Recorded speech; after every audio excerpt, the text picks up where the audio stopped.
আসসালামু আলাইকুম, কেমন আছেন সবাই? আশা করি সবাই ভালো আছেন। তো আজকে দিনটি শুরু করে দিলাম সকাল থেকে। খুব সকালে আমার ছেলে প্রাইভেটে যাবে। তো সকাল সকাল উঠে তো ওর জন্য নাস্তা বানিয়ে নিলাম। ছেলেটা হয়েছে ওর বাবার মতো। সকালে ঘুম থেকে ওঠার পর কিছুই খেতে চায় না। বেশ খানিকক্ষণ পরে যদিও খাওয়া দাওয়া করে। তো সকালে ঘুম থেকে উঠে প্রাইভেটে যাবে, জোর করে নাস্তা বানিয়ে দিলাম খেয়ে যাওয়ার জন্য। না হলে না খায়া থাকবে এতক্ষণ পর্যন্ত। ছেলে মেয়ে থাকলে এমনই হয়, বাবা চিন্তার কোনো শেষ থাকে না। তো চাব্বুকে সকালে নাস্তা খাইয়ে দিয়েছি, আর এখন ছেলেকে জোর করে নাস্তা খাইয়ে দিতেছি। তো এখানে দুধ গরম করে রাখছে, রাতে তরকারি ছিল, আর রুটি দিছি বানায়া, খায়া ওই প্রাইভেটে চলে যাবে। আর এদিকে ও চলে যাওয়ার পরে আমিও নাস্তা খাইয়ে নিছি। তা এখন ঘরগুলো পরিষ্কার করে নেব, ঘর পরিষ্কার করে দুপুরে রান্না বান্না করতে হবে। তো ছেলে দেখা যায় আজকে স্কুল বন্ধ, বাসায় থাকবে, দুপুরে চলে আসবে প্রাইভেট থেকে। তো ছেলের চিন্তা করেই দুপুরে ফাঁকিবাজি রান্না আজকে করে নেব, তেমন কোনো কিছু রান্না করব না। কারণ দেখা যায় সব সময় শরীর আর মন কোনোটাই ভালো থাকে না, সময় সব সময় এক যায় না।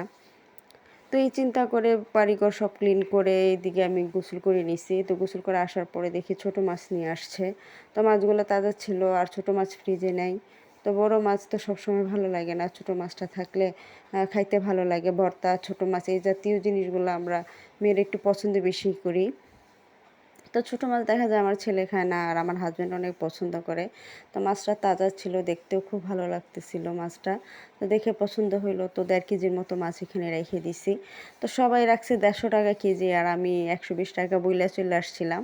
পরে আমার রাইকা পরে বললো যে আপা নিয়ে যান, মাছগুলো তাজা ছিল তাই 1.5 কেজি নিয়ে নিছি। তা মাছগুলো এখন ভালো করে পরিষ্কার করে পটলা করে ফ্রিজে রেখে দেবো, আর দুপুরে অল্প কিছু মাছ রান্না করব। মাছটা যখন তাজা, তো এখন রান্না করে খাইলে এটার স্বাদই আলাদা হবে।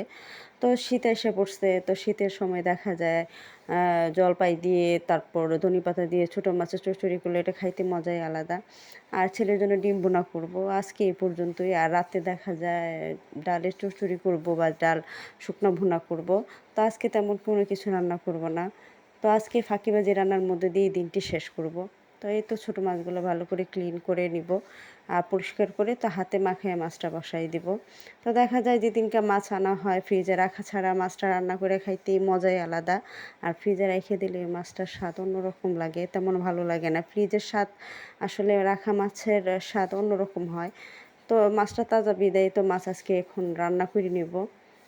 তো ছোটো মাছ ছেলে খাবে না, তো এই মাছটা আবার আমারও, ছোটো মাছটা আমারও খুব পছন্দ। তো এই তো মাছটা ভালো করে ক্লিন করে নিছি, আর এখন 2টা আলু কেটে দিব। বেশি আলু দিব না, বেশি আলু দিলে ভালো লাগে না। দেখা যায় যে আলু দিলে বেশি মিঠা মিঠা মিঠা লাগে, তো খাইতে ভালো লাগে না। তো 2টা আলু দিব, আলু দিয়া তারপর পেঁয়াজ, কাঁচামরিচ, তারপর সব মশলা দিয়ে তারপর মাইখা তারপর বসাই দিব।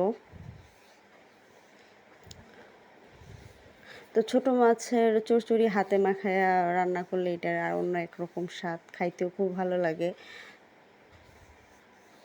তাই তো মাখায় এখন বসায় দিব, আর এখানে ডিম সিদ্ধ করে রাখছি, ডিম বোনা করব।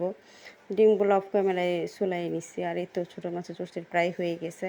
আর অল্প তাপে বসায় রাখছি যাতে নিচে একটু শুকনো শুকনো ভাব আসলে মাছটা খাইতে খুব ভালো লাগে। আর এই তো ডিম বোনা হয়ে গেছে। ছেলে ডিম বোনা হইলে আর ওর বেশি পছন্দ, ডিম বোনা দিয়ে ও খাইতে পারে।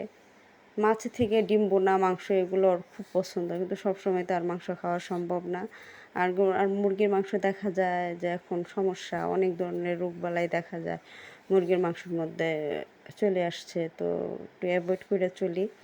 তো ডিমটা একটু খাওয়া পড়ে বেশি, ও ডিমটা পছন্দ করে, এই জন্য ডিমটা আমার সবসময় ঘরে থাকে। আর দুপুরে খাইতে বসে ওর আব্বুর কথা মনে পড়তেছে, মার্কেটিংয়ের জব, রোদে রাস্তাঘাটে কোথায় কোথায় হাঁটতেছে, চলাফেরা করতেছে, খাইলো কিনা। আসলে খাইতে গেলে দুপুরে খারাপ লাগে, চিন্তা হয়। তো এই তো আমিও খাই নিব। তো ছোটো মাছের চচ্চড়িটা অনেক মজা হয়েছিল, আলহামদুলিল্লাহ, খাইতে খুব ভালো লাগছে।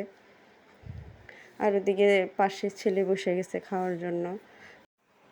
আর এখন পর্যন্ত যারা আমার পাশে আছেন, আমার সাথে আছেন, তাদেরকে আমি অবশ্যই বলবো দয়া করে সাবস্ক্রাইব করে যাবেন, সুন্দর গঠনমূলক একটি কমেন্ট আর লাইক শেয়ার করে যাবেন প্লিজ। আর পরবর্তীতে আমি ভিডিও ছাড়ার সাথে সাথে যাতে আপনাদের কাছে পৌঁছে যায়।